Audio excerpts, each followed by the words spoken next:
Why Not? A queer podcast.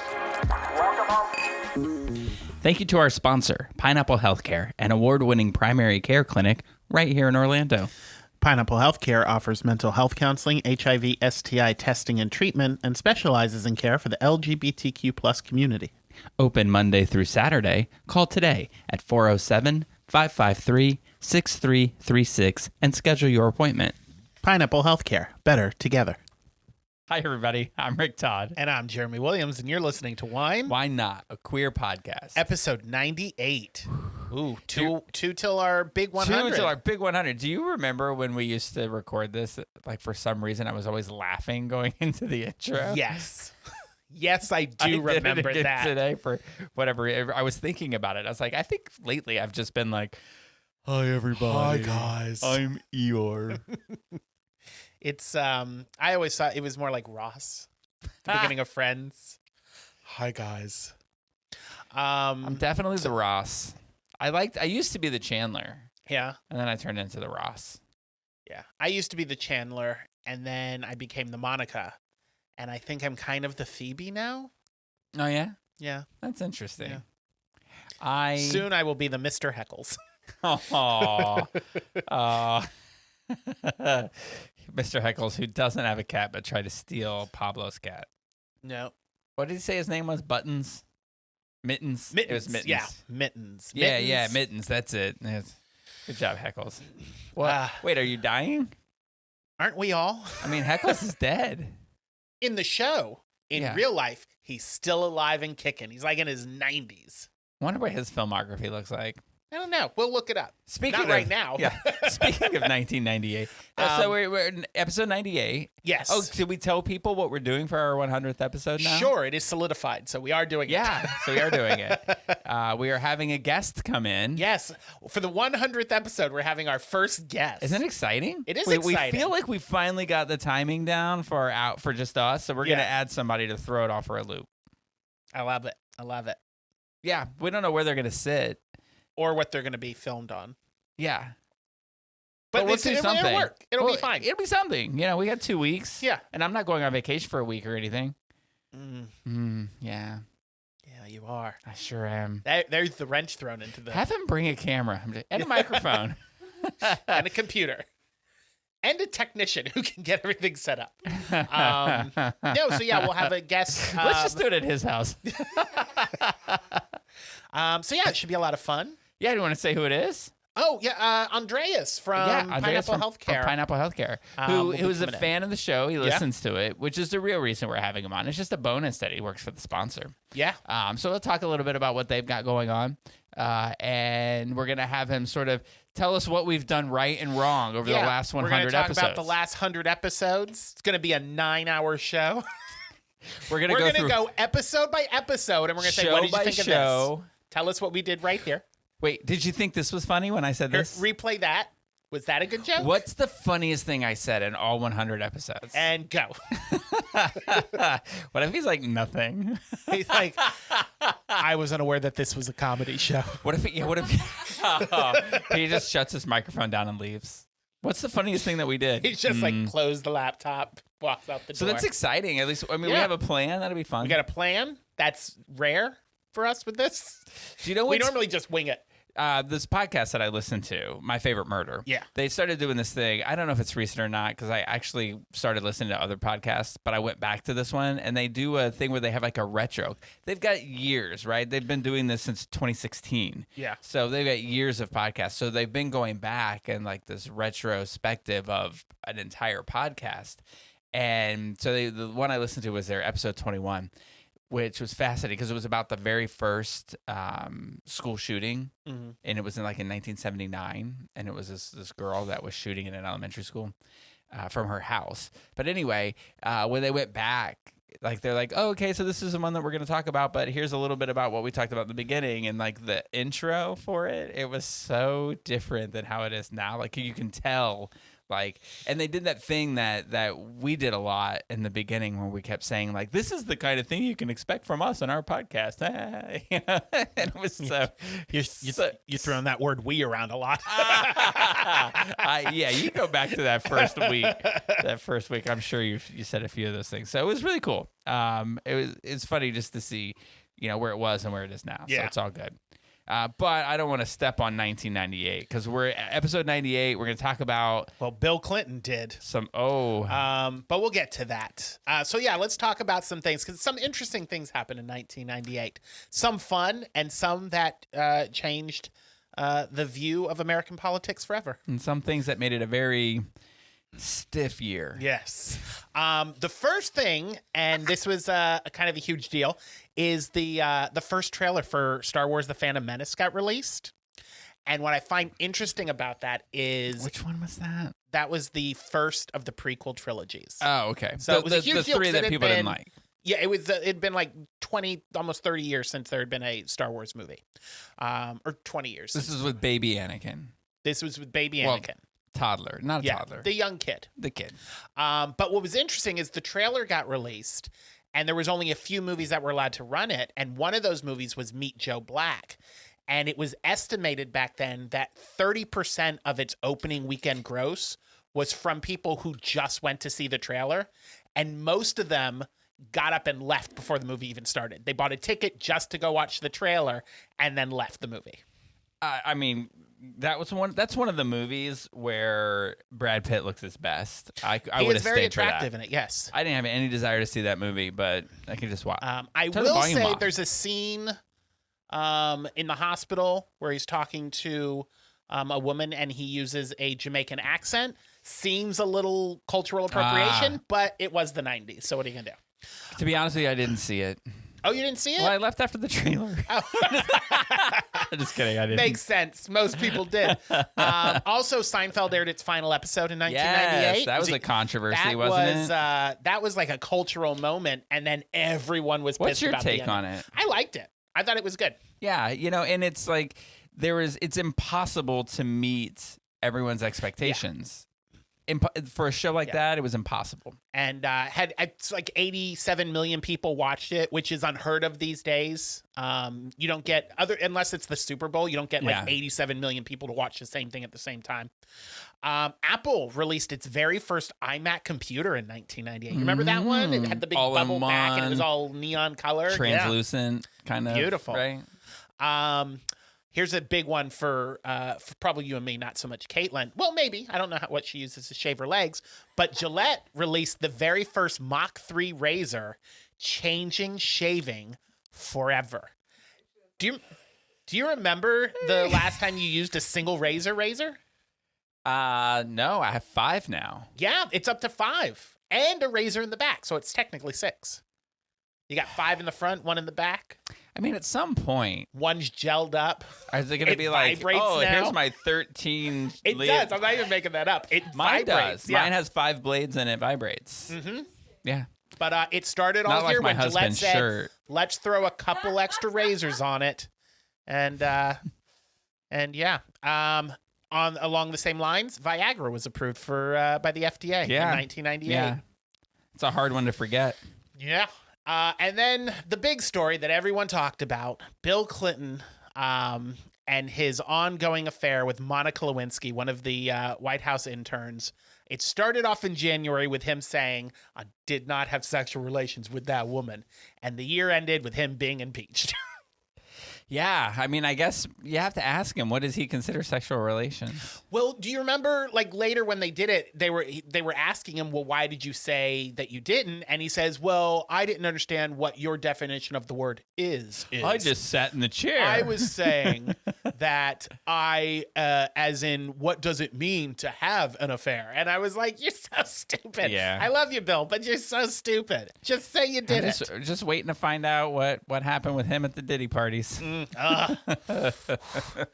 Allegedly. I'm just kidding. allegedly. I don't know anything about any of that. So yeah, that was the big year, was the Monica Yeah. Lewinsky. We had some big TV premieres that year. Big Sex and the ones. City.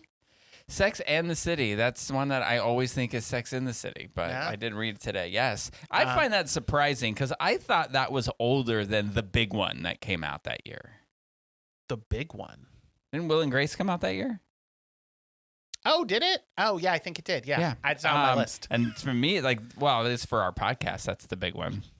I don't know. Although I don't every know. gay man Dawson's in the world, Creek came out in 1998, and that was my big one. everyone thought that they were Carrie Bradshaw. I mean, if there was a gay journalist or a gay writer out there and that show came out, they were like, "Oh my god!" I'm not going to Carrie use names, but when I first started working at Watermark, I chatted with someone who had written for Watermark in the past, and he introduced himself to me as the Orlando Carrie Bradshaw.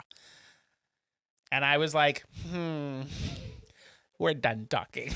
I mean, if you have to tell people that's who you are, then you're not that person. Mm-hmm. I agree. Do you think Tom Hanks walks up to people and says, "I'm the famous Tom Hanks"? Absolutely. And he should. I don't think he has to.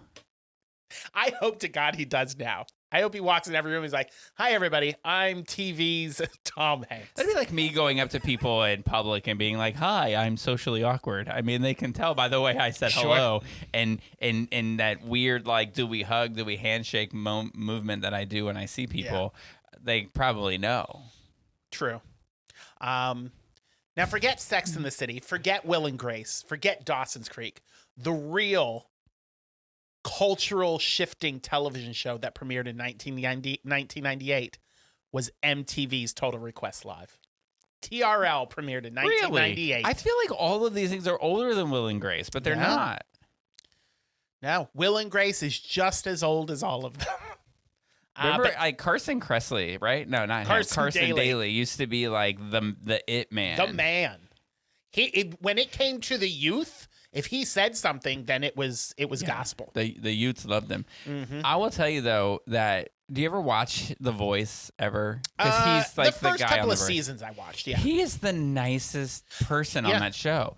And whenever like he's sitting there with the families while the people are singing, and if a chair hasn't turned, he's sort of like bouncing and he's like, come on, turn your chair, and he gets more excited than the families do. Yeah, I don't know him personally, so I don't. If he did do something to somebody, don't come at me.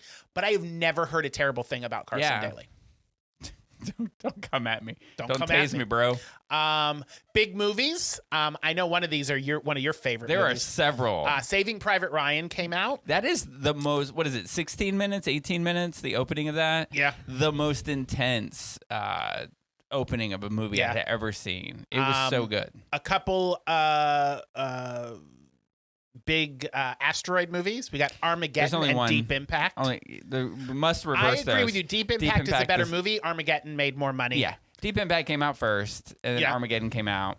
I just, you know what? I don't really understand the song. I don't want to. We have this conversation. It sounds very familiar. I don't want to close my eyes. We talked about Ben Affleck I don't want to fall marching asleep. the animal cracker across Liv Tyler. Because I'll miss something. Yeah. That's what happens when you close your eyes and dream. FOMO song. That wasn't the only Versus pair of movies. 1998 was also A Bug's Life versus Ants. Oh, yeah. DreamWorks released. Bug's Life won that one, huh? It sure did. DreamWorks released their insect movie a few months before Pixar released A Bug's Life. You ever ride that? You ever go to the Tree of Life? Tree of Knowledge. Tree of Life. I've never, you can tell I've not visited that tree. The Tree of Life at Animal Kingdom. I have been to the tree. And seen the bug thing, the bug show inside of it. I have not seen the show there. There's like this thing when like there's buzzing around and like you get stung by a bee. And I don't think it does this anymore, but it did when it first opened. But this thing in the back of your chair would like come out and poke you in the back. And it was very unsettling. That sounds like a lawsuit to me.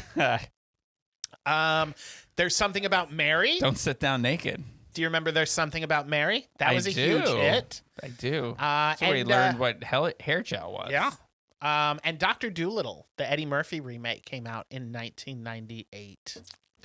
Yes. I wrote down a few other ones. Sure, go ahead. I wrote down ones that these are if I was rating the best movies of 1998, these would be them.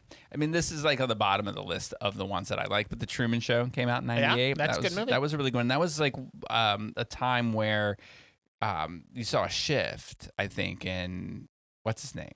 Jim Carrey. Jim was Carrey's good, acting. he was going for that Oscar. Yeah, he did good. It was a good show. Didn't win the Oscar, but he did a very good job. No. I would have just reiterated that Deep Impact was the superior asteroid movie and somewhat more realistic, I would think, in the approach of it all. Not like, let's get these oil drillers up. And anyway, I do watch the other one, Armageddon, every time it's on TV. Yeah. I love a good disaster movie, so I don't care. And they're all good to me. I just really like Deep Impact. American History X. Oh, yeah. That was a really good movie. It's a pretty good movie. Really good movie. Waterboy. Waterboy was, that was a movie. High quality H2O. And then this one for the tearjerker, for like the ones that like to cry when they watch movies. Stepmom. Have you ever seen that? I have. Did you laugh at the end? I did it's not very cry. sad. He said, good, that bitch deserved it. That's not what I said out loud. Sorry. Any great movie where Susan Sarandon dies in the end, it's a feel-good romp. Did you, my husband's calling. Should I answer it and put him on the air?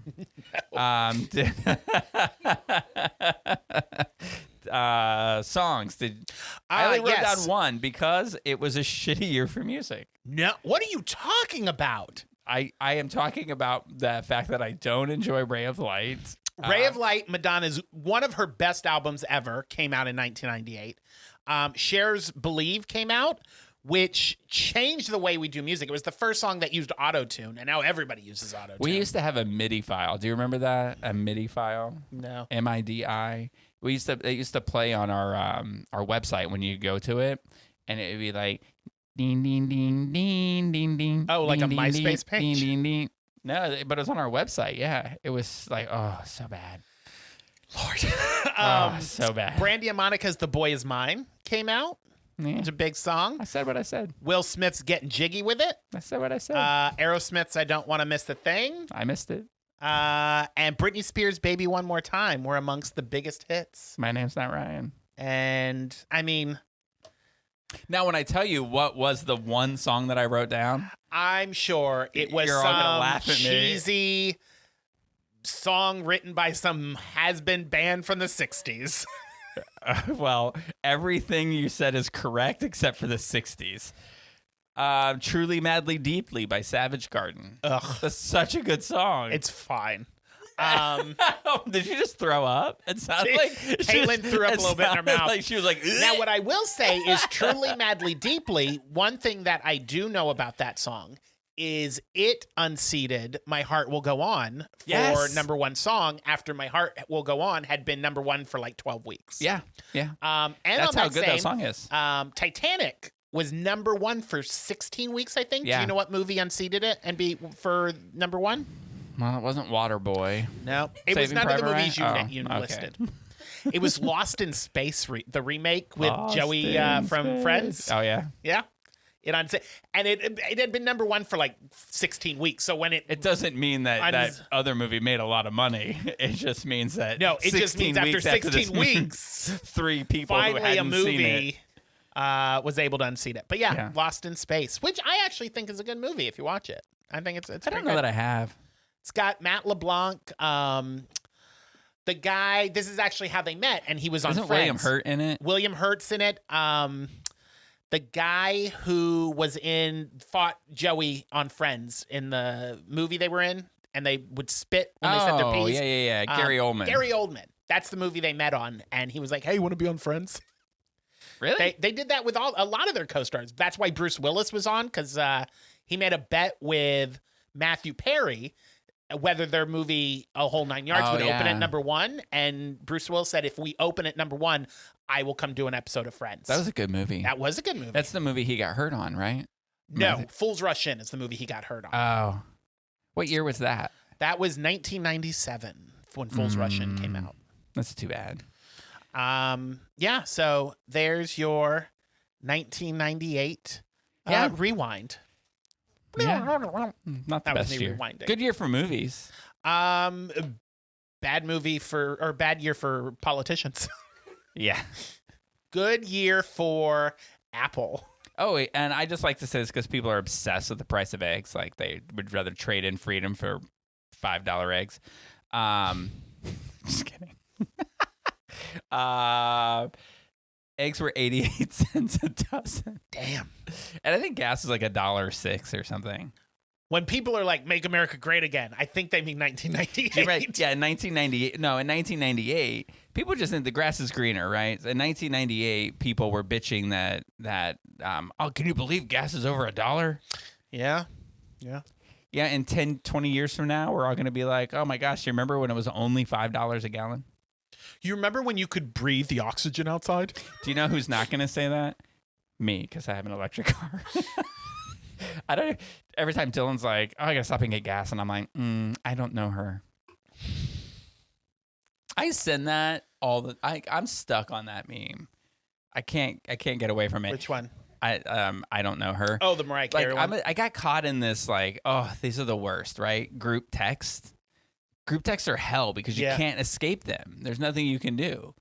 And so, like, you can't leave or mute or anything like that. So my family was texting because I have a brother that lives near Syracuse, and he was at a sporting event that Syracuse was playing in, and my other brother was making fun of it somehow, but there was, like, all this family banter going on about it. So finally, after, like, 5 messages, I just sent the meme.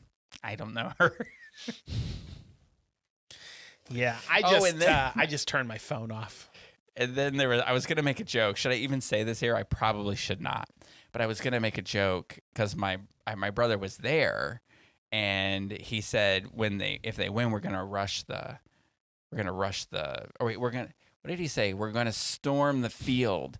And I so badly wanted to text back and say, calm down. It's not January 6th. Ugh. And Jen was like, took my phone, and she's like, you cannot. I was like, I thought it would have been funny. Always stirring the family pot. Always. Just kidding. LOL. That makes everything better, right? You can say whatever you want. If you it's all right. I don't think your brother listens to this podcast. I don't know. They're going to be on a flight. I'll put it in the description. I'll put his name. I talked about my brother. I'll put his name and say, Rick and Jeremy discussed Rick's brother, blah, blah, blah, at the Syracuse game. And that way it'll come up. I'm sure That's Google how we get alerts listeners. Every description, every eepsode, we will put someone's name in it and be like, we talked about you. Or we'll do it like people tag us in Facebook shit. We'll put 99 people's names. You and 99 others. I love it. All right. Did you do anything fun this week? I did several fun things. Tell me all about them. Right after the podcast last week, myself, my brother, and his girlfriend went to the Kia Center to see Kasey Musgraves in concert. Oh, how was it? Which was amazing. She's fantastic. I love her so much. She gave a shout out to the gays before she played Follow the Arrow. And she said, where are my gays? And I was like, I'm right here. Were you the only one? Silence. No one else. I was just, hey, Kasey. All you hear is, it's a movie. No, there was a bunch of gays there. In fact, after I got home and I was scrolling through Facebook, I'm not a photo guy. I'm like, if I go out to someplace, I have to like remind myself, hey, take photos so people know you were here. But I was going through Facebook and like people were posting, hey, Kasey Musgraves was great. Like Andreas was there and Jeff was there. There was a bunch of people from the community who were there. And I was like, Does that mean Watermark didn't check in? No, Watermark didn't check in, okay. but Jeremy didn't do a bunch of selfies because Jeremy doesn't do a bunch of selfies because Jeremy doesn't really give a shit about his personal Facebook page. I love it when people talk about themselves in the third person. So yeah, I'm sad I didn't get to go. I had so much going on, but and I also couldn't name one song that she sings, but I was interested in seeing it. Yeah. So most of it, her newest album, Deeper Well, came out. That's most of the songs she played was from that, and I'm not a huge fan of that album. Is it truly madly Deeper Well? No. Damn it. But it was really good. She had a couple of opening acts, Lord Hearn and Nickel Creek, who I am not familiar with, but they were both really good. They played music. Is it like Nickelback, but country music? Yes, it is a country Nickelback. But no, it was a great time. Really, really good concert. So thanks to Live Nation, why there were so many gays there? Gave us the tickets. There were so many gays there because they advertised with Watermark. That they did. Also, she's like super gay friendly. She reads Watermark. So she has a subscription, and you can too for the low price. So that was fun. You and I did something on Thursday that we did. thought was going to be You super want to talk fun. about it? Sure. Let's do it. Was, We went to see middle schoolers sing. so we went because That's not what we thought we were seeing. but it's what we They are saw. doing Cirque Mechanics at the Dr. Phillips Center, and it's this big tent that they are setting up on the lawn out front of Dr. Phillips. Should be up. And it should be up by now. So we thought we were going to see some of the show. We didn't think they were going to do the whole show because it was early in the morning. But we thought we were going to see some of the shows. The only thing we saw was a couple who was riding one of those penny farthing bikes around the lawn while they were setting up and taking photos. And then I do remember that. I remember the way that the lady was sitting. I said, if I even sat like that, I'd pull a muscle. yes, she was sitting side saddle, if you will, with her legs crossed and kind of kicked up in the air. Like one leg was bent, and yeah. Anyway, there's like a stretch. Anyway. So basically, Ouch. we saw some middle schoolers perform a couple of Christmas songs. They were really good. They were okay. I just want to give them a shout out. They were 'cause all right. They were called the quarter notes. Yes. They were, and it was adorable, and they were just very excited to be singing, and I thought that the songs were good choices, and I thought they did a lovely job. That's all right. We saw them sing those two songs 3 times. Yes. We were early. And then Mayor Dyer came out, did his photo op of hammering the final spike for the big top tent, and then they said, thanks Good for job. coming, and we were like, oh, okay. I laugh because what's funny about it is it's just ceremonial. They're like, oh, hammer in that last spike. Like if you were to tell somebody or you have a friend over and they're helping you do something, you're like, hey, hammer in that last spike. You'd expect they'd hammer it all the way in. But they all grabbed the thing and they hit it like twice, and they got their photos and they stopped, and I was like, somebody's going to have to come and hammer that the rest of the way in. Are they going to hold that tent up? Yeah, they'll do it. They'll get somebody on it. But it's Cirque Mechanics Winter Wonder Shop. It is going to be there Thursday through Sundays from December 12th to the 29th. Yeah. Tickets start at No, it looks $42.50, so check it out. Looks super cool. We're really appreciative that they let us know that the event was happening so we can get out there and get a couple of photos, and I'm excited about it. Another thing I did yesterday, me and my friend Melissa went to the Reindeer Room, which is a pop-up bar over in Thornton Park here in Orlando. It's where the Jack and Honeys used to be. Closed down last month. You've been to Jack and Honey's, right? Yeah. That, like, the decor in there with that wall and then that neon sign, I really like that. I wish that was successful for them. It's now covered in Christmas lights and Christmas decorations. I think good Christmas decorations are not subtle, and they are not subtle there. There is gift wrap and tinsel and lights everywhere, and it's Christmas music playing. And they have a shit ton of different holiday themed cocktails. And me and Melissa had a good time. Between the two of us, we tried 14 of their different cocktails. And got She had 2. nice and buzzed. A couple of my favorite, they have a spiked spiked hot chocolate and an eggnog martini that were both amazing. So if you're there, try those both out. But they have a pumpkin pie martini that was really good. This fruity drink called the Grinch that is green, hence it's called the Grinch. But it was a really good time. Nick was bartending there, so I walked in and hung out with Nick for a little bit because Melissa was running late. And then we got very buzzy on some holiday cocktails. It was a good time. So Very nice. check it out if you're in town. I think I want to go check that out. You should. I hear they have mocktails. Everything can be made as a mocktail. And it's a lot of fun. I have an aversion to mocktails just because, just because I'm not drinking doesn't mean I want to be a heifer. And they're also sugary. But, maybe you don't drink 16 mocktails. You just have 1 or 2. Yeah. Also, it's the holidays. So, as they say, give yourself some grace. Have a drink or 2. I know. My mom says this to me all the time. Have a piece of cake. You can have the cake. Gosh. I'm like, yeah, but I just can't eat the macaroni and cheese wrapped in bacon and deep fried, and then the cake with 3 scoops of ice cream. It's like somewhere you got to balance it out. So I will eat cabbage for a week, and I'll go and have 2 mocktails. Well, there you go. Other than that, we drove over to. Ew. I'm saying it's cabbage. What are you gonna do? Anyways, and then we drove over to St. Pete for the holiday party, which we'll talk about after you tell us what you did for your week. Here, that's what I did all week. Oh, that's it? All week, I prepared for this thing. So on Tuesday, right, I didn't go to Kasey Musgraves because I was like, I got to go back to St. Pete and I got to continue to get ready for this party. Since the holiday party was at our house in St. Pete, on Tuesday, I made about 60 sugar cookies and 30 gingerbread cookies. And then on Wednesday, I made all the icing so that Dylan could decorate them, which I think he did an amazing job. I mean, these are some of the better cookie designs that we've ever had. In fact, somebody told me today that somebody else thought that they were printed and that we got them from somewhere and had them, or that there was some sort of printed sheet of something that's put on there. And it's like, no, that's just Dylan. He's very good at that. Then I was back for Thursday to go to the surf thing and to get the issue out. And the party was Friday. So it was really great. So what we did, we had everybody came over and we did what was it? Secret Santa? Yeah. That we did for the staff, and then we had some other people show up a little later. Had way too much food.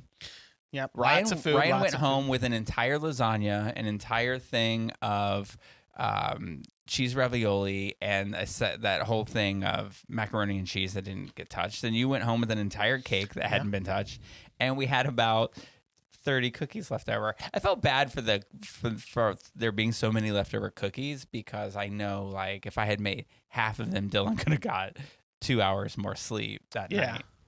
So I felt bad, but they look great. Well, you'll just have to go home and eat a bunch more cookies. So, or else he'll be sad. Well, I mean, I did bring a bunch to give away. And then he took some to his orthodontist that he went to this morning, and they were like floored and loved them. I meant to bring some to my hairdresser. So I know you're listening to this, Alex, and I apologize for forgetting to bring some to you. One of these days I will remember Alex at Floyd's. He's good. All right. Very nice. So Caitlin drew my name for Secret Santa, and she gave me some things that I just want to point something out about one of them, which is I picked some of these things. She made fun of me during the thing because I would open something and I'd be like, oh, it's this decorating book. And she's like, why do you act surprised? You picked them out. Because, I just gave them as suggestions. And I honestly forget because I'm just like, oh, something like this, something like this. But one of the books was a Halloween cake decorating book. Turns out it's written by a guy who lives in Orlando. Oh, interesting. Yeah. I think his name is, he's an author and he's known. He's got books out there. So I'm going to say it's Matthew Reynolds. But the weird thing about this book, like I picked it because I looked at the cover and it was this cute cake. It was like a chocolate cake with like marshmallows pulled around it to look like a web. And then it was like marshmallows made to look like ghosts. And I was like, this would be a lot of fun for next Halloween. So it'll give me some great ideas on how to decorate cakes and cookies and whatnot. Well, so I opened it up and I went through all the books that she gave. She gave me like four or five different books. Some were really cool, like the fairy tale one. Not all of them, just some of them. Well, because I will finish the story about this book in particular about Halloween. But the fairy tale book, it'll pick like a fairy tale, like Snow White, and it's got pages of how to make like apples to go around the cake, and like there's one like it's Elsa cake, which you use isomalt to make these ice things sticking out. Very cool. Mm-hmm. The Halloween one, 100 decorating ideas, 0 photos. So it's basically like take a marshmallow and make it look like a ghost. Well, you have to. That look is in your head. Yeah, you got to pull that out of your head. I'm gonna do that. It's gonna be like maybe next Halloween I'll make something for every week of from that book, and I'll make something for every week of the podcast and show everybody what I made and just what's in my head. That'll be fun. Nice. Anyway, so then I just want to point this out too because I brought it up last time. I finished Lioness, and it gets very lesbian. And it is incredible. It is a really good show. So it is on my list to watch. Yeah, it is definitely good. You might want to watch the first season to get the second season, but the second season is so good. Did you watch it, Caitlin? Oh, the finale? Oh, the finale is so intense. At one Nice. point, I looked at Jen and I was just like, "This is way intense, way intense." It Yeah. reminded me of like the first 18 minutes of Saving Private Ryan at one point. Yeah. So, back to the Christmas party real quick. I do want to talk about the Secret Santa because a couple of interesting things happened during Secret Santa. First, because as I think a lot of people do, companies, they utilize Elfster. So we Yes. use Elfster, and you can do your little wish list. So I drew your husband, Dylan, and went through his wish list, and he had a French press on there. So I was like, oh, French press. He wants it. So I was like, I'll do a coffee themed Christmas gift. So I got him a coffee mug in the shape of like a camera lens and some good coffee, Valhalla coffee, which is amazing. If you have it, you guys should try it. It's delicious. And then I got him his French press. So it came from, I don't care if we shout out the company, Wayfair. Wayfair. That's what it's called. I don't ever order anything off Wayfair because I've only heard horror stories. I will only order it if Kelly Clarkson is going to deliver it. But that's the one he had from Wayfair. So I was like, okay, this must be the one he wants. So it gets delivered, and it is the smallest French press I have ever seen in my life. And It's I was like a French. is this the one? So I went back and I looked. I was like, did they send the right one? I was like, no, that's the one he wants. So it only makes a 12-ounce cup of coffee in the French press. So I was like, oh, maybe he wants it for like his office or something where he just makes a cup of coffee. So I got him a 12-ounce coffee mug so that it fits perfectly with the coffee. So hopefully he enjoys that. But I just want to put out there, when he's frustrated because he has a tiny amount of coffee, that is the one he wanted. Yeah, that is like, we would refer to that as in previous households of mine as a selfish tool. Because it makes like one. Yeah. And so like an immersion blender, we call that a selfish tool too, because I dated somebody once who was like, oh, I'm going to make milkshakes. And we're like, okay, that sounds great. And he made one for himself and used that immersion blender to do that. And I was like, get back in that kitchen and make two more. You selfish little prick. I was so mad. And then Ryan drew me, and I just speaking of, I want to emphasize the importance of looking at the Elfster list. Aww. Because I appreciate the thought he put in. But it's a thought that counts. It is most of the time. So I had put in, I'm not a witch or anything, so I don't like read the future, but I saw these really cool tarot cards that were Buffy the Vampire Slayer themed, and I really liked the artwork on them. So I'd put them on there, and I guess he thought, oh, he does readings for people. So I'll just get him Friends. They're not even tarot cards, they're oracle cards, which I don't even know what that is. Well, and being Phoebe now, you probably really like this.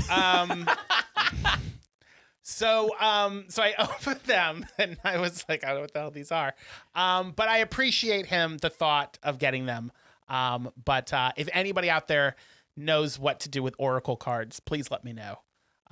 Because I have no idea what they're for. Because they're not traditional tarot cards. Secret Santas are funny sometimes because there was an employee, your former boss, who drew my name one year and got me a bunch of different flavors of salts. Now, I love salt. Sure, like who doesn't? I say all the time, I'd salt ham.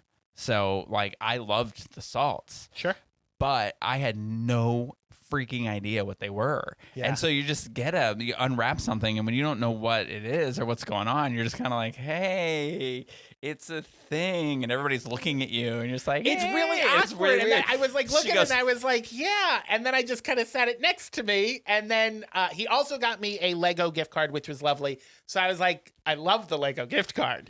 But yeah, you get like everyone staring at you, and you're just looking, you're like, the fuck is this? Yeah. And so when I was trying to open this present, looking at it like, hey, this is great. She goes, it's salt, Rick. It's different flavors of salt. And I was like, oh, yay. And then I got really excited. So that was fine. Did you use the salts? I drew Ryan's name. Yeah, Yeah. I did. Of course I did. Yeah, we They're all great. saw. Mr. got him. I was excited. The entire Disney store. Look, I'm excited when I get the name of somebody who I know really well. Like, if I didn't know somebody really well, I'm still going to spend the same amount. Which, by the way, I want to point out, too, I'm not the only one who exceeded the limit this time. Yeah. Caitlin went way over. Yes. Here's how the rest of Watermark staff interpreted Secret Santa. Rick has a favorite employee, and Caitlin really knows how to kiss ass. No, if I had drawn your name, I would have known what to get you. You never draw my name. I always get someone who doesn't know me. I thought Ryan knew me right. well. Like, I would probably always get somebody like who's new who doesn't know me very well. I would get you some insane Lego set that would be an outrage. You know, it's just what I would do. There's still time. Yeah. Well, what I'm thinking is, how fast does it take those Buffy cards to get here? I appreciate that. I already ordered them. Oh, did you? I went home that night and I ordered them myself. Cursing, saying it couldn't have been a $50 Visa gift card, could it? I'm not gonna go. No, but they're cute. I'm gonna learn what Oracle cards are, and I'm gonna use them. I gave somebody a gift one time at Secret Santa, and they hated it so much that for the rest of their time at Watermark, they thought I hated them and were very combative the whole time. How long did they work so here? Bad. Like a couple Do years they still afterwards. work here? No. And it was just somebody that, like, I think really was like the reaction to it, and then like would tell people, I don't know why he hates me. And then I became in charge of his position, and he sent me an email and was like, I don't know why you're constantly working against it. Like, he was very mad about all of this. And I just thought it was kind of cool because he wore like really shiny things. So I got him like this belt buckle that you could make it say whatever you wanted to, and flashy, and he was flashy. And well, that sounds nice. I also nice. was making $8.50 an hour, and so like a $20 belt buckle that lit up and said things was a lot of money to me. Yeah. He did not appreciate it. But anyway. I would have loved the belt buckle. I would have made the belt Better buckle. than Oracle card. I would have made the belt buckle say something like Buffy tarot cards.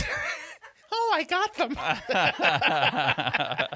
I appreciate it. I do want to point this out too, just because I know you're going sometime this week, but I went to Epcot yesterday. Yes, I'm going on Wednesday. Okay, so we went to Epcot yesterday and had the whole dining package of like going to a restaurant and then going to the Candlelight Processional. And we went to eat at the French restaurant, which was insanely delicious. Did you have escargot? No. Oh. No. I love escargot. No, I eat it, but it leaves me feeling a little sluggish. Sorry. That would be funny if snails and slugs were the same thing. There's that's a joke, a Max Pro joke. I don't know if you signed in it today, Caitlin, but it's about snails and slugs. Anyway, I'm sure I feel so left out. Well, you and everyone listening to this, because I'm sure no one listening to this uses Max Pro, and so nobody knows what I'm talking about. I don't even remember the joke to tell you. So anyway, but so the food was great, and then after that we went to Candlelight, and it was hosted by Titus Burgess. Oh, from Kimmy Schmidt. Yeah, from the Unbreakable Kimmy Schmidt. Yeah. And I just want to say that there is, like, here he comes out, and he is this very eccentric, flamboyantly fabulous black man with dreads, and he's got like this shawl that's draped around each arm that goes around his back, and he's kind of got his hands out, and he's telling the story. And he was insanely good at it, and I've seen so many of these, right? We saw Jodie Benson, I've seen Gary Sinise, I saw Whoopi Goldberg. I think I've seen Neil Patrick Harris. I don't remember, but I've seen a lot of them. And when I was in high school, I was in it, right? So I forget who did that. I think what's the name of the lady who, like, you jokingly say she always does Lifetime movies? It wasn't Patty Duke, but Meredith Baxter. Yeah. And so I think it might have been her, but he was like they would sing, and when they were done singing, he would just lean back and he'd be like, "Ooh." He's like, "Yeah." He's like, "Do you hear that soprano? She is doing it." And then he was like, but he would react to the story and all this kind of stuff. He was so delightful and amazing and the best I've ever seen. Now, I described him the way I described him because sitting in front of me were 6 very unhappy white people who clearly do not appreciate. They didn't want to hear from the gays. The humor of a gay man or a black man. And like there was the woman sitting in front of Jen, she was the younger one. Just so, because everybody was laughing and having a good time. And how dare you laugh and have a good time when you're talking about Jesus? So she looked over at her husband, I'm assuming, and she was like, he is so disrespectful. And then she was like, I want to leave. And so, and then the other, apparently the woman who had that joke, like, why the long face? It was probably invented for her. And she was very unhappy too. So as soon as they could, like after we stood up and it was time to go, she took off. But the lady was like, you can't go this way. You have to go out that way. Which she was on the end of the row, which meant she had to wait for everybody else. And she wasn't having that. So she just left. She was like, I'm going this way. And then so the lady's like, okay. And then roped the rest of her family off and wouldn't let them leave. And they were all so mad. And it was delightful. It was so delightful to see this picture of this man on stage who exuded nothing but happiness and joy and embracing everybody. And like he would talk about empathy and joy and happiness while these people are just stewing in their anger because it's not the picture of Jesus that they want for the world. And so it made me happy because he was great and I loved it. Very nice. Yeah, I'm going on Wednesday to see Brendan Fraser. I'm going to guess he won't be flamboyant. No, but he'll be fabulous nonetheless. I love Brendan Fraser, and I cannot wait to see him. Yeah. And I'm hoping that while we're wandering the park, that him and his family are wandering, and I can be like, Brendan, hey, I love you. Take a photo with me. Well, if recent movies have anything to do with it, you'll find him directly across from the theater at the funnel cake stand. He actually, I know this little tidbit about him. His favorite candy is gummy bears. So I'm going to bring a bag with me, and I'm going to lay a trail of them. Oh, my God. And he's going to be like, ooh, gummy bear. Jeremy ooh, gummy bear. Behind the stage with nothing but a flower in his mouth. Now you get the prize, gummy bear. Oh, good times. So the film we're going to talk about this time is The Family Stone. Yes, The Family Stone. A nice holiday film that came out in... I forgot to write that part down. 2015? That sounds about right. Or 2015? Yeah, I think that, it's about almost 10 years old. Well, I don't have an internet connection, so we're going to... So we're going to say, yes, it on my end. 2005. That movie's almost 20 years old. Wow. That's crazy. I didn't realize it was so old. But it is a comedy drama. Yeah, I'm going to say dramedy. This. So 95 is when Home for the Holidays came out, yeah? Yes. And so then this is 10 years later. Yes. But it had a feel watching it like this movie could have come out this year. Yeah, it has a very timeless feel to it, and I think that makes for a good holiday movie that you can watch. The quality of it, even. Now there was one thing that was, well, no, I think that you have to like think about the time it was made, to really appreciate the dinner scene towards the end. Yeah. Which I'm sure we'll get into because we talk about gay shit and that's the gayest thing about it. But aside from that, it's very timeless. Yeah. I mean, it depends what state you're watching this in, because it may be very timely, that scene. I was high. Oh, you don't mean that state? No. Oh, okay. So first thing, it's an ensemble piece. It's a very stacked cast. You've got Diane cast. Keaton, Craig T. Nelson, Dermot Mulroney, Sarah Jessica Parker, Luke Wilson, Claire Danes, and Rachel McAdams are probably the big names people will know. But Elizabeth Reeser, people will know her face. She was she was the Cullen mother from oh my God, from Twilight. Every year I watch this, I was like, she looks so familiar. She's the mother from Twilight. Yeah. To me, she is the crazy woman that Dr. Karev dated in Grey's Anatomy. I don't know her. I don't think maybe she wasn't crazy. She just he fell in love with her before he saw her face because she had such an accident. She had an accident where she was in bandages for a long time in the hospital forever. But anyway, great cast. I love Craig T. Nelson. Yes, I love every single thing he does. Obsessed with him. Yeah, love him. Loved him in Coach. Loved him in the original Poltergeist movie. He was in he's in one of my favorite TV shows. I mean, I have so many favorites, but he was like the patriarch of the family in Parenthood. Yes. Which was based on the movie Parenthood. Yes. And it's so good. Do you know who played the matriarch of that family? The lady from Gilmore Girls is standing out in my head, but she was not the matriarch. She was one of the daughters. Oh, she's one of the okay. Yeah, but no, it was John McClane's wife in Die Hard. Oh, from Die Hard. Yeah, it's such a good show. Is Die Hard a Christmas movie to you? Sure, why not? All right. I was just curious where you stood on that. If argument. Christmas was about terrorism, sure. No, I mean I understand why it plays during Christmas time because it's a Christmas party. Yeah. I hope that doesn't happen at the Christmas show we're going to go see on the 15th. I sure hope not. That would be really bad. So anyway, huge cast. Did you say Luke Wilson? I sure did. And Dermot Mulroney? Yeah, I did. Yeah, I threw him out huge there too. Cast. Yeah. So big expectations. Yeah. So the movie starts off with Meredith and Everett. Meredith is played by Sarah Jessica Parker. She is a conservative big businesswoman who some might say has a stick up her ass. I would like to address that. Sure. Go ahead. Immediate stick up their ass. Because the very first scene, right? This is every preview that you see of this. You see she's going to meet his family. They're a couple, and she's going to go meet his family. And the premise is she's got a stick up her ass, and nobody likes her.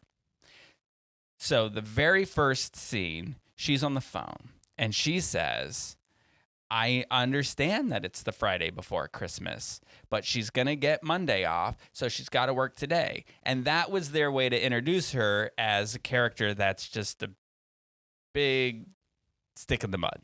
Yeah. No. Christmas is next week. Get your ass to work. I was like, I don't understand what's happening in this movie. I could tell right off the bat that I was going to disagree with everybody and think this girl is just trying to do her job. Yeah. If Christmas isn't until the next week, why do you need the Friday off? Also, get it done early. Yeah. Just saying. I am not shocked by your stance on that at all. Buy a company and tell me everybody should work, not work. What I think the issue is, and this is my issue with her in the movie, is her need to have everything perfect. And that in and of itself drives me nuts in people who have to have everything perfect and planned. It has to be this way. It's like, loosen the fuck up. Well, I mean, it gets which is my addressed. biggest complaint with her. Yeah, I get it, right? She tries too hard, and I don't know if it's her need to be perfect so much as it's her need to have people like her. Yeah, she has to have people like her. I find in my experience that people who try to put on a perfect face is because they want people to like them. Right, and so I get where she was coming from with that. So Dermot Mulroney plays Everett. Her boyfriend, and they are going to his family's house for Christmas. And this is the first time she's meeting most of the family. You do find out later in the film, she had met Amy, who is one of his sisters, played by Rachel McAdams. And that kind of set the seeds for a lot of people not giving her a chance right off the bat, because Amy had kind of laid this, oh, she's a stuck-up bitch, by the way. And I feel like that's like everybody goes in with her coming in. Well, not Craig T. Nelson, but Diane Keaton's character. Yeah. Has that already embedded in their head.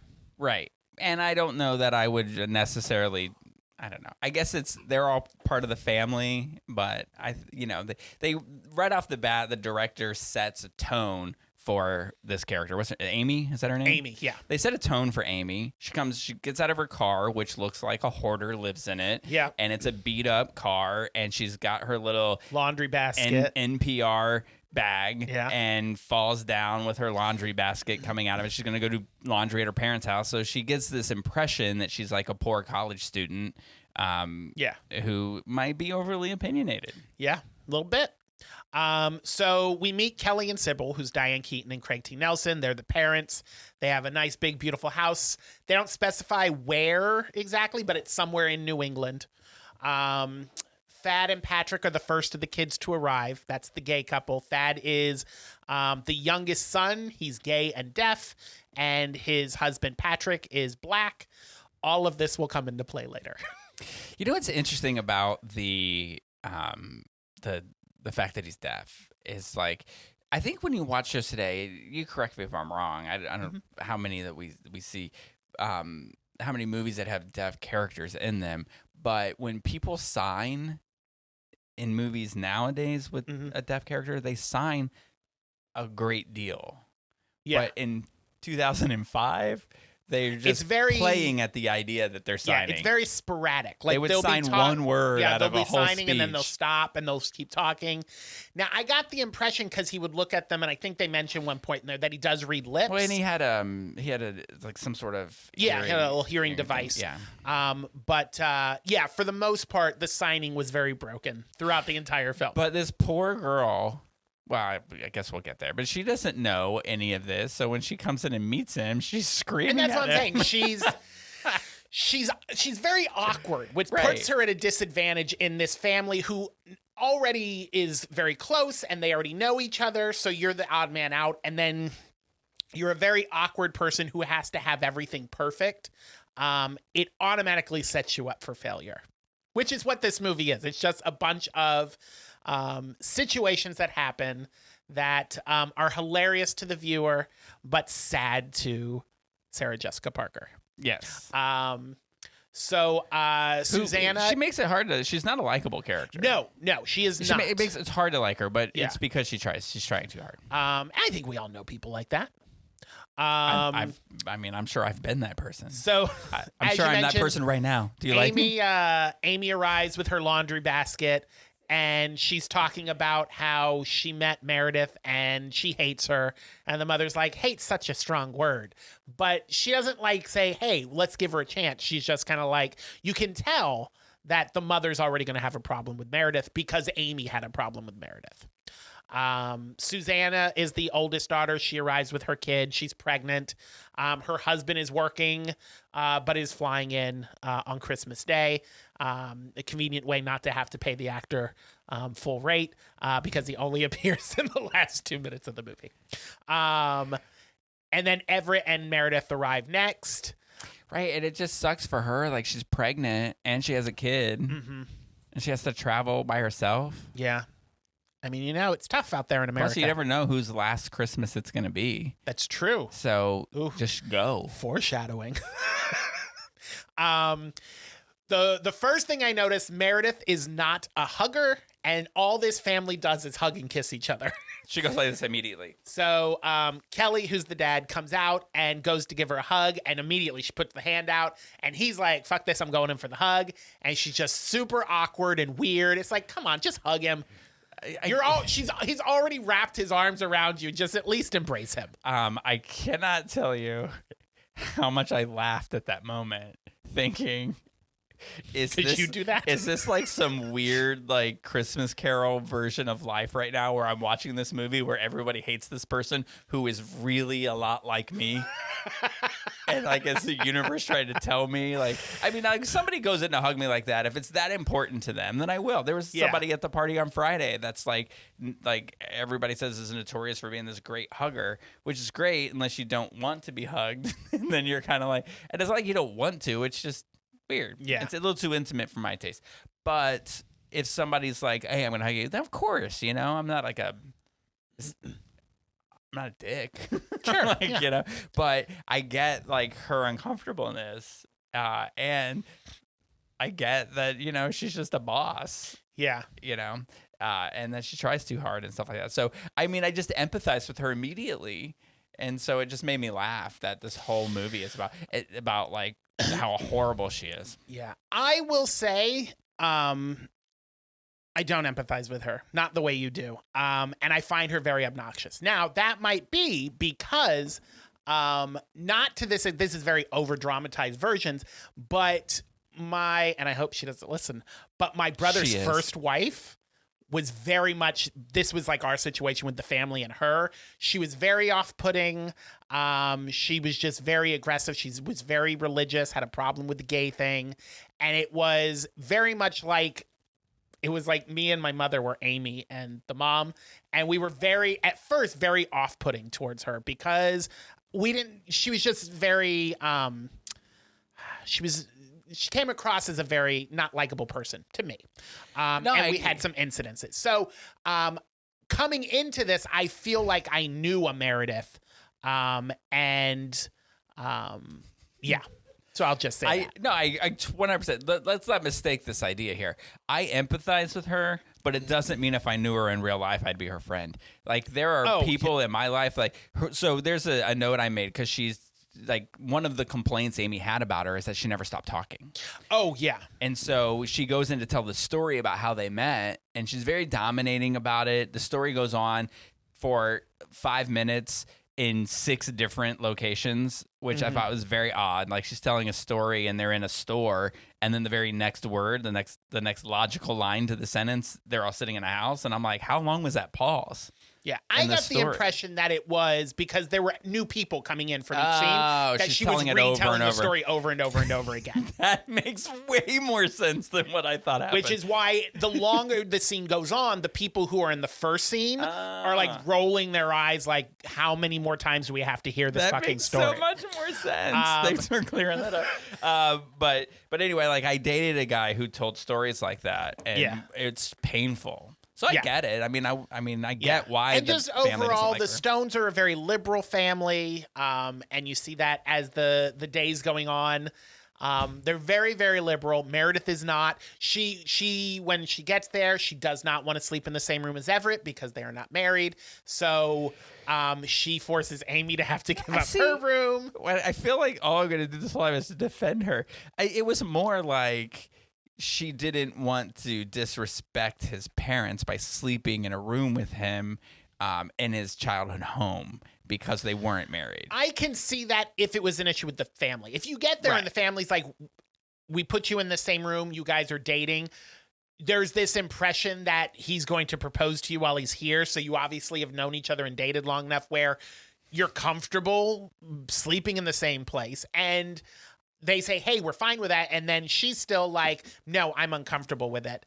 At that point, I was like, pull the stick out of your ass. You're a grown woman. You're not teenagers.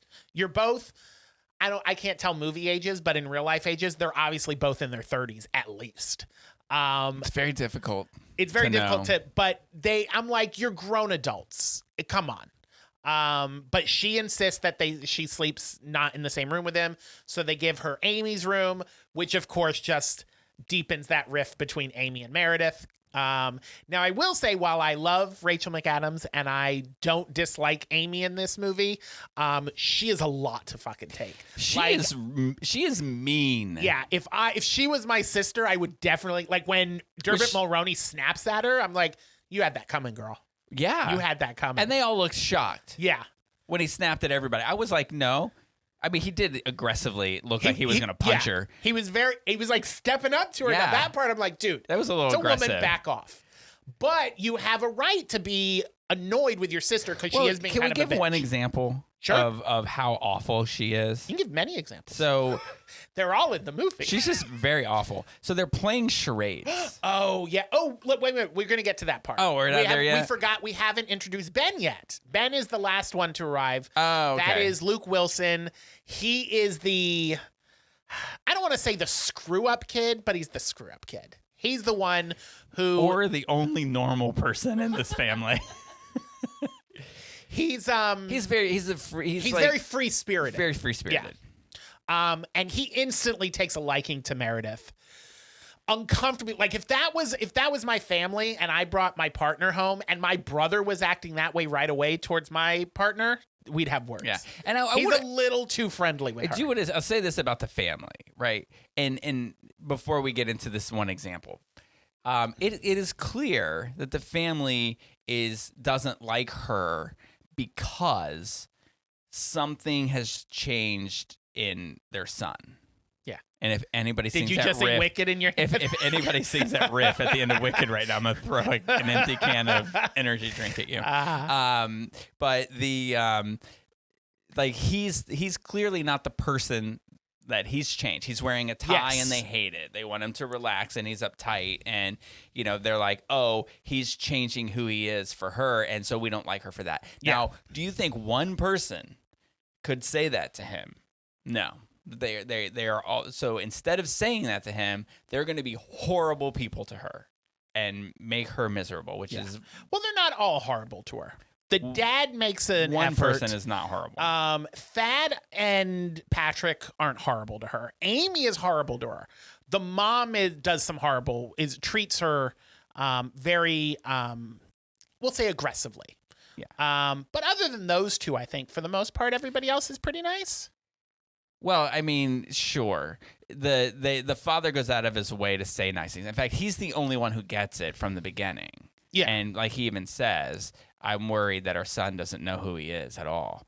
And so that's, I mean, he got it, but he didn't like say, no one went out of their way to make her feel welcome and say anything to her that would indicate it's not you. It's this. Yeah. But I anyway. Gotcha. So then that night they play charades. That's what you alluded to. Y'all are not ready for what happened. If you have not seen this movie, you are not ready for what she did. This is worthy of just forgetting her altogether. Meredith is up next, and Amy says... Well, she makes her go. Yeah. She doesn't want to do anything. And Amy makes her go. And then Amy's like, I will find a perfect one for you. Which you know where this is going. And picks out a movie title for her. So she starts doing it. It's 4 words. And she does point at him. I'm just going to say. So the 4th word she's doing, she's doing this. Yeah, she's pointing. She's talking with her hands and with her one hand, index finger. And her index is pointing in one direction. She's not like going like this. She's just talking like this. And she stops her hand and it's like this. Pointing at the one black guy in the room. Anyway, the title that she was trying to get people to say was The Bride Wore Black. So when she's gesturing in that direction, Amy's like, oh my God, I can't believe you pointed at him, and makes a big deal about it, which sends Meredith out. She gets pissed and she storms off. And then they read it and it says The Bride Wore Black. And in the family's defense, they do groan and yell at Amy. And then well, yeah, the black guy who was put in the center of all of this looks at her and is like, come on. Yeah. So Meredith decides the next morning that she's going to go stay at the hotel. She's not going to stay at the house. So that is when Everett comes in and they're all in the kitchen. And that's when he steps up to Amy and looks like he's going to smack her. And he's like, this is the woman that I love and that I'm going to be with, and you all need to learn to accept that. And he goes, do you understand? And Amy's like looking down, and he like steps up to her. And he's like, I said, do you understand? And she's like, yeah, I get it. Calm down. But he gets a little aggressive. Have you ever had that conversation with people that says, like, nobody likes the person that you're with, and you tell them this is who I've picked, so you need to get used to that idea? We've had a couple of those in the family, yeah. But no, have you specifically dated somebody and had to say that to people? No. Most people I date people for like. for the people that in your family that have had to say that, are they still with those people? No. See, there's the theory here. I'm going to throw this out there. Here's the thing, though. My brother married her, had children with her, and then got divorced, and now he says worse things about her, and I say, I told you. Right. So here's what I'm going to say. If you find yourself in a situation, because I have been in this situation where I have told people, this is who I've picked to be with, and you're either going to have to get used to this idea or we can't hang out anymore. Yeah. If you find yourself saying that, it is very likely that you are wrong. Yeah. And that you should pick someone else. Yeah, because you've got those love goggles on. Yeah. You can't tell look, how awful they really are. But but you kind of can. Now I've had this. I've been in this position, and I know I had in 2 separate occasions. One is like people just didn't like this person, and we're like, and I said, please don't make fun of him around me. This is who I picked to be with, and I knew that they were annoying. And I still, so I should have right at that moment said, done. Incidentally, when I finally did, I kind of got kidnapped when I finally broke up with them. Great story. What? Yeah. Got keys taken to the car, held hostage for a little while. It was a really crazy moment.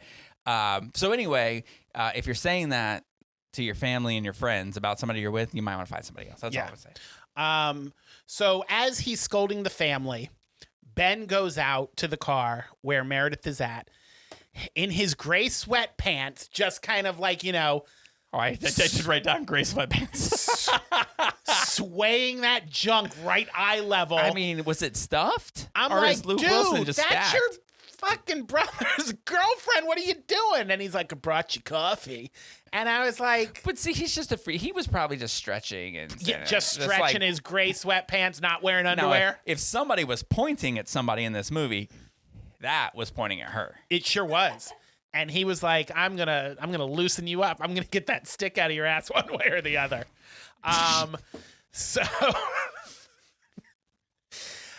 So she goes to the hotel, and then Everett comes back and wants to have a talk with his mom. She has been anticipating this. We don't know what she's anticipating because we don't know the story yet, but we do find out that the girl he dated prior that the mother really liked and said, when you're ready to pop the question to her, let me know and I will give you my mother's wedding ring. It would have been his grandma's wedding ring to propose. So that apparently didn't work out. He's with Meredith. So he goes to his mom and he says, hey, I want to give your grandma's ring to Meredith. And she goes, oh, no. Yeah, no, because she looks like first she's like, oh my God, you're gonna propose to her and excited, and then she's like, oh no. Well, I mean, no. you knew she was gonna say no. Oh yeah, because she's been hinting that she's been avoiding this conversation the whole movie, and so she's like, yeah. And then he gets all upset, and I'm like, do you not know her? She don't want your grandma's old ass ring. She wants. Her in own. fact, later on in the movie, when she sees the ring, she's like, "Is that it?" Right. I mean, and as soon as she said that, I was like, "Of course." Which the ring is nice. What is she talking about? Well, it's a really nice ring. I think that like you really. This happens in movies a lot. I don't know if it happens in real life. Does it happen in real life that people pass down wedding rings over I've known years? people who've done that. Yeah. Like, I mean, unless you're a Rockefeller or like a famous, like I'd wear Meryl Streep's wedding ring, but I don't want your dead grandmother's ring. Right. Like, why is that? I just don't understand how that's. There's a but I'm also sentimental not value straight, to it. so I don't know. So I Right, mean, but I'm like- not either, but I can see the sentimental value in it. Right. Oh, I'm not wearing my grandmother's ring. I'm giving it to a person that's never met my grandmother. Why would she care to have that? Unless it's spectacular, right? I don't know. Write us in. Tell me the story of how you received someone's grandmother's ring and that you loved it. So Meredith comes back and she starts making breakfast casseroles. It's a family tradition with her family. And she wants to do that because she's like, you've all got the Christmas dinner planned.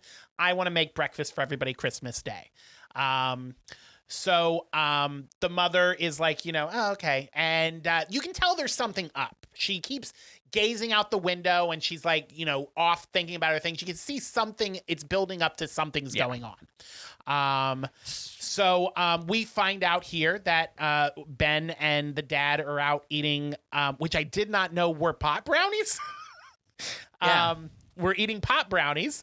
And we find out that Sybil had some sort of disease. Turns out she had breast cancer and that it is back. Yeah. And that it And is bad. it is bad. So Can I just make a quick comment about the breakfast that Sure. Sarah Jessica Parker's character is making? Is this a good idea to prepare a breakfast food like 16 hours before you're going to cook it and soak it in egg? Here's what, when she first was starting to make it, I thought it was overnight French toast, that's what you do. Yeah. You prepare it, you soak in the egg, you put it in the fridge, you leave it overnight. But then she was like, started adding mushrooms and scallions to it. And I was like, I don't think this is French toast. So I don't know. She says it in the movie. I didn't write it down, what she's making. And there's a reason that it had to be done the night before. Yeah, she makes star-shaped bread and she puts it on top, which I guess soaks up the egg. But it's a lot of egg. Yeah. So it's a lot. I don't know why it's made the day before. I'm gonna look up what it is and look up the recipe. How are you with somebody, especially like they live in New York, right? Mm-hmm. I believe so. Yeah, they live in New York. And so if you live with somebody in New York, it's likely, if you're that rich, and even if you're not that rich, because when I lived there, I wasn't, you eat out a lot. Yeah. How do you not know that the person who's about to propose to you, that you've been with for a long time, is allergic to mushrooms? How do you She's putting not know mushrooms that? in there, and they're like, Everett's allergic to mushrooms, which leads me to believe, like the dad said, they don't know each other or themselves at all. Sounds like she does Does not Everett know he's allergic to mushrooms? Maybe he didn't tell her because he forgot. Because he doesn't know himself either. And what does a mushroom allergy do to you?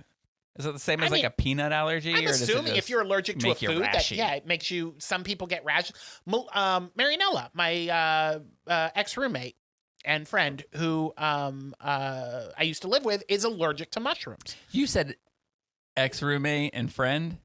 Ex-roommate, comma, still my friend. Okay, for some reason I thought you said roommate and ex-friend, and I was like, well, that's a weird combo.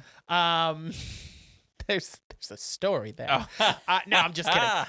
No, we're still friends. Ex-roommates, though. We used to live together. Oh, okay. But she's allergic to mushrooms. So whenever I would go shopping, because I love mushrooms, I would have to keep the mushrooms in a separate drawer in the refrigerator because she's allergic to them.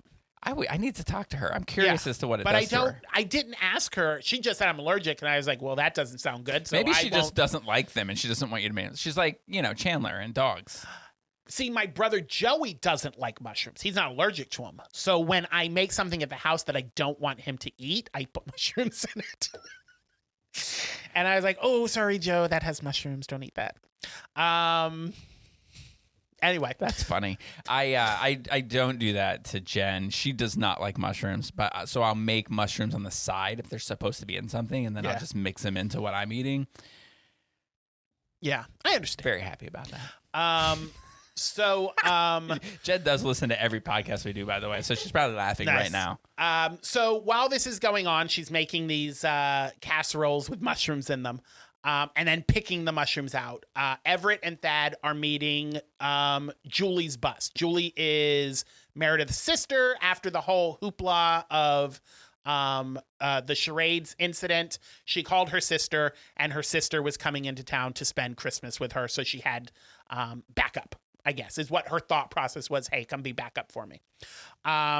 Julie is played by Claire Danes.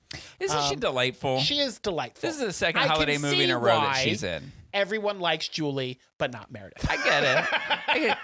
I just wonder, like, whatever happened to Claire Danes? Like, she was on that show Homeland for a while, which was an amazing that's a good show. Yeah. But I don't know. I haven't seen what she. Like, yeah, she could have gone. She could have gone the route of Julia Roberts. Yeah. So she gets there and immediately falls off the bus. Falls off the bus after her and Everett are making goo-goo eyes at each other, like, "Oh, it's you," and you can see where this is going to go. You can see it a mile away, but I still enjoy it. You can see it watching the preview. She ends up. They get her back to the house and they're fixing up her wounds, and the family is doting over Julie. And you can see Meredith getting irritated. She comes over and takes my hand. She goes, "I'll help you clean up your wounds. We'll do this in the bathroom." And they go into the bathroom and get her patched up. And then we come to the dinner scene, the infamous dinner scene. Now, you just keep in mind, this is from 2005. Yes, 2005. So they're all sitting around. They're having a good time. And the conversation turns to Thad and Patrick are going to be adopting a baby. So Julie is like, because Patrick is black and Thad is white. And she's like, do you have a preference of the race of the baby? And Meredith is like, oh my God, Julie, you can't ask that question. And she's like, oh, I'm sorry if that's offensive. They're like, no, it's not offensive. They're like, we don't care what race the baby is. We will love it and care for it as a part of our family. So to me, I feel like Meredith saw this as an opening, like, oh, we can have deep, serious conversations about social issues because they didn't mind the race question. So the family's going back and forth joking about how Diane Keaton's character, the mom, had wished for all of her sons to be born gay. She wanted them all to be gay. And they're all laughing. And she's like, I would have preferred all my boys to be gay because then none of them would have left me and they all would have stayed with me. Even though Thad met a man and left her. But that's fine. So we all still leave. Meredith was like, you're not serious about that, are you? And she's like, what are you talking about? And she goes, you don't really wish all of your sons were gay, do you? Because, it's be so hard for them and blah, blah, blah. Which, when she first started talking, I get what she was saying.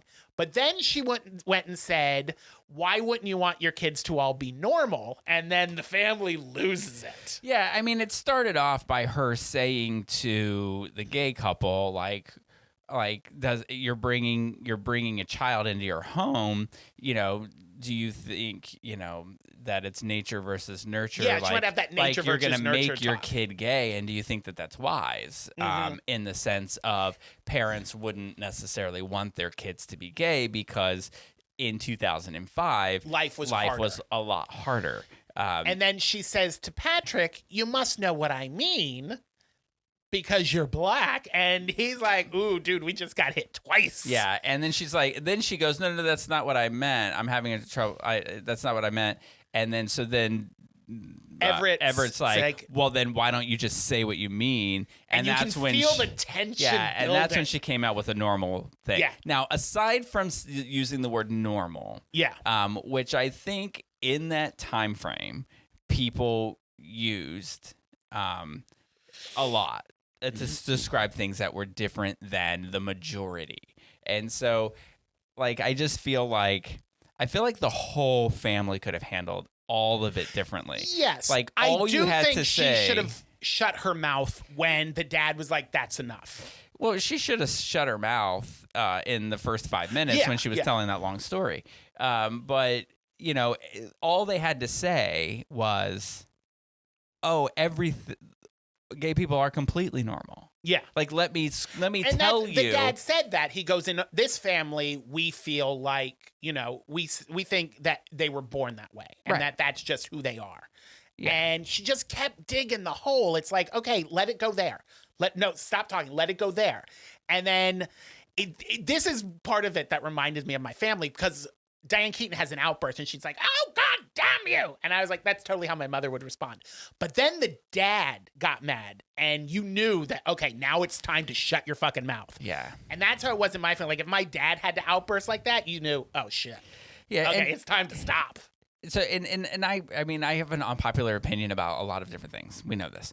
And we know it because I'm about to be 50 years old and I'm a 50-year-old-ish white guy. And I know that I come at this from a perspective that is my own and not, from a life of hardship or, I'll just say I get my privilege in this conversation. So I understand that other people don't come at things from these directions, but for the family, right?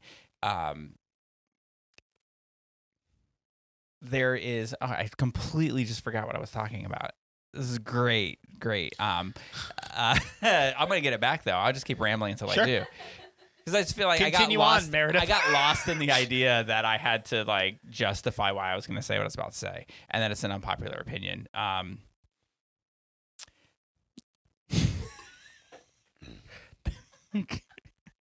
Complete blank. There's not even a thought in my head right now. And it says something to do with the dad. But anyway, I'll come back to it. Okay. So Meredith storms from the table. She leaves. And the mom looks at Thad and he's not paying attention. So she throws a fork and it lands in his plate. Oh, may I just jump in? Go on. you gotta meet people where they're coming from. Is my point. And that like people say terrible, horrible things, and there are people who have terrible, horrible opinions. And then there are people who just haven't been around something and don't know how to say things correctly. So when you got to know what situation you're in. Meredith was not there to say that gay people aren't normal. It's not like she said, you're going to hell. Had she had said you're going to hell, then he would have slammed his fist on the table and said, get out of here. You don't know what the fuck you're talking about. But, that's not the place she was coming from. And even though she was saying things that were wrong, I just feel like you got to understand she's not against you. So you just need to walk her along on your side. Also, she's new to this situation. Right. So they don't know if the way that she was coming off, Good, and all right. I agree, you have to meet people, but also you need to know what the fuck you're saying when you're saying it. And the way she was saying it, if I was at that table and that was my family, I'd have told her to shut the fuck up. And you have to know what the hell you're saying or don't say it. And she just kept digging her hole deeper and deeper. And like Everett said, well, say what you mean. And then she's all like, and I get that she's this weird, awkward lady. And that's probably where a lot of it came from. But I think that this all could have been avoided if she just shut the hell up in the beginning. She just kept on going. And it's like, girl, pull back. I don't know. I think that, I mean, of course, in a situation where people don't know each other very well, then I think it's more important on all of their parts. Yes, she also said read some the stupid room. things. You know how these people feel about you. Why are you going to say shit like that? Which, because of her insatiable need to be liked by everybody. And then when somebody, and if you're in a situation somebody aggressively says, then say what you mean. And you're on a bunch of people who have been treating you like crap for a week already, you're going to stumble over your words. I just think the way that the father was 5 minutes later and 5 minutes before would have made more sense if he was that way at the table. Yeah, I get you. Also, Meredith, why don't you take a look at what your sister's doing and just do that? Because obviously they like her. And if you want these people to like you, take a page from your sister's Go back book. to talking about the color of the baby. So she storms off, and Ben goes after her. Everett is just fed up, and he's like, I've lost my appetite. And he goes upstairs. She ends up backing the car into a tree. So Ben says, scooch over, and they take off. They go out, and nobody knows where they went. They end up going to a bar together and getting her drunk, where she confesses that she loves the gays. So I must say, drunk Meredith is so much better than sober Meredith. I mean, she married one. Just kidding. Just kidding. That's a joke. So while they're at the bar, Everett and Julie go out to look for them. And while they're out looking for them, I don't feel like they're looking for them very hard. They're getting to know each other and getting a little flirty. Again, I think we all see where this is going to go. While they're at the bar, Brad walks in. We didn't mention this earlier, but Brad, we find out, is the guy who popped Amy's cherry, as her mother says. So Meredith's like, oh my God, Brad, you're the one who popped Amy's cherry. Please sit down and let me buy you a beer. So she ends up getting drunk and hanging out with them. And then there's this montage of Christmas Eve over Christmas music. Ben and Meredith are passed out in his car. And the parents are having sex in bed. And she opens her shirt and she's had her breasts removed.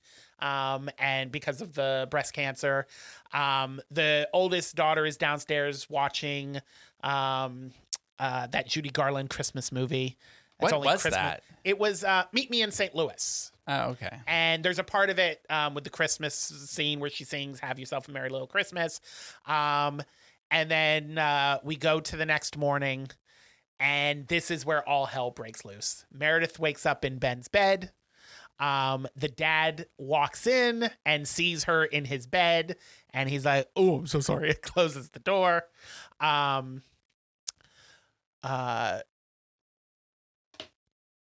Meredith the mom finally gives the ring to Everett and says, I'm sorry that I was such a bitch. Here's the ring. Give it to your girlfriend. And then she tells her that the cancer is back. And then he cries and she cries and they have a moment, which is very sweet. And then he does the most normal thing that you can do with your grandmother's ring. Like, Everett, come on. So Julie gets there and he's like, hey, this is the ring I'm going to give to your sister. Do me a favor. Try it on. Let's just see what it looks like on your hand. She's like, no, we have different size fingers. It won't do any good. Just put do it on. So it gets stuck on her finger. Like, we didn't see that coming. So they're trying to get it off. Julie goes into the bathroom and Meredith goes in with her and she's like, your ring is on my finger. And she's like, why is my ring on your finger? And she's like, where are you? And she goes, don't change the subject. And she's like, I think I slept with Ben. And she's like, Meredith, why? And she's like, I could have slept with Everett. So they come storming out and there's a knock at the door. Forgot to mention, in her drunken state, Meredith invited Brad over for Christmas breakfast. So Brad comes in and Amy's like, what the hell are you doing here? Meredith is trying to avoid having a conversation with Everett because she thinks he's going to ask her to marry him in front of everybody, and she's decided she doesn't want to marry him. So she's like, hey, let's do Christmas gifts. So she hands out the Christmas gifts that she got for the whole family, and it is a framed photo of Sybil, Diane Keaton's character, when she was pregnant with Amy. She thought it was because it was on Everett's desk. She thought it was when she was pregnant with Everett, but it's when she was pregnant with Amy. And it's a beautiful photo of her, and everybody starts crying. And the mom is like, you did good. You did good, Meredith. The one good thing you did this weekend. And then Meredith says, no, I can't have you like me. Yes. I have to yell out in front of everybody right here that I slept with Ben. I slept with Ben. And he's like, no, you didn't. And she's like, yeah, I did. And he's like, we did not sleep together. And then she's like, does no one love me? And then she storms off to the kitchen to make breakfast. In the meantime, while she's pulling the breakfast out of the refrigerator, Everett starts chasing Ben, wanting to kick his ass for maybe sleeping with his girlfriend, but he didn't. Why was he? I don't get why he was so mad. You're not in love with her anymore. You weren't in love with her. You want her sister. Because I would say, right, if it were me, I'd be like, thank God you slept with her, and now I can hit on her sister. Now I can hit your sister. So Amy and the mom go into the kitchen to check on Meredith. They open the kitchen door. It hits the refrigerator door, which hits Meredith. And then the egg weird concoction dumps all over her and falls onto the ground. Meanwhile, the boys are chasing themselves around the house while the dad yells. It's all chaos. Brad introduces himself to Julie because they didn't know each other. And they end up running into the kitchen and are fighting under the table, and the desk falls down and the turkey goes flying and all mayhem ensues. Complete chaos. And then Brad, who we also forgot to mention is an EMT, comes out of his ambulance with a first aid kit, starts bandaging them up. In the mayhem. So much egg. I know. So much egg. It's so wet. The purpose of the bread was to soak up the egg. It didn't soak up nothing. The bread failed. Yeah. Also, how is she going to pull that out like that and rest one on her forearm and then try and grab the other one? Yeah. Come on. Yeah. You were asking to take an egg bath. Yeah. So Julie calls the bus station in the middle of the mayhem, and she's like, hey, I need to book a bus. And while she's booking the bus, the ring just kind of falls off her finger. It is done. It has sparked the chaos that needed and no longer needed to be on her finger, and just falls to the ground. So she leaves. Everett and Meredith end up breaking up, but it's a mutual breakup. They want to fuck other people, so they're cool.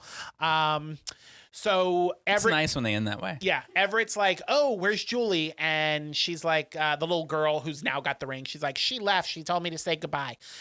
So he goes after her. Meredith goes upstairs and climbs into bed with Ben, and they cuddle with each other. And then they do it. No, they just lay there and look at the snow. So she didn't mind laying in bed with the brother. She just didn't want to lay in bed with the guy that was gonna. Yeah, that's what I'm saying. So he gets to the bus She's stop so and he's like, tells Julie, don't go. And she goes, I have to. And she gets on the bus and the bus leaves, but then it stops like 20 feet down the road, and she gets out, and he goes running after her, and they hug, and she goes, I want to ask you, what are you doing for New Year's? Aw. And then she gets back on the bus and leaves, and they're apparently going to get together for New Year's. I'm glad she got back on the bus. Yeah. Because I would have been, if I was that bus driver, I'd be like, I did all that work putting your luggage. I'm not taking your luggage out. If you want to leave this bus, you're not getting your luggage. Yeah. So, Everett comes walking down away from the bus stop, and he's got his little hoodie up, CEO murderer style. Totally. And he's got a smirk on his face, CEO murderer style. And then it cuts to 1 year later. And Thad and Patrick pull up to the house, and they've got their baby in tow. By the way, for those who are curious, it's a black baby. So that's the race. Everyone is there. Meredith is with Ben. Not everyone. Amy is with Brad. They're decorating the tree. Everett and Julie show up. And then you notice Sybil is not there. Sybil is dead. Boop, beep, boop, boop, boop. Sybil died sometime during that year. And they all go into the kitchen as they're hanging. Amy's hanging the last ornament on the tree. And they pan over, and that picture that Meredith had given them is hanging on the wall. And then they focus on that, fade to black. We'll see you next year. This is a movie that I watch every year for Christmas. And the best way I can describe this movie, it's not a great movie, but it's a movie that I love. And I watch it every year for Christmas. It is not a great movie, but it's also not a bad movie. No. There is is something endearing and charming about it that I love. Yeah, I mean, the people in it are infuriating, all for different reasons. I mean, I just feel like for no valid reason, like people attacked her right off the bat and only made her more awkward.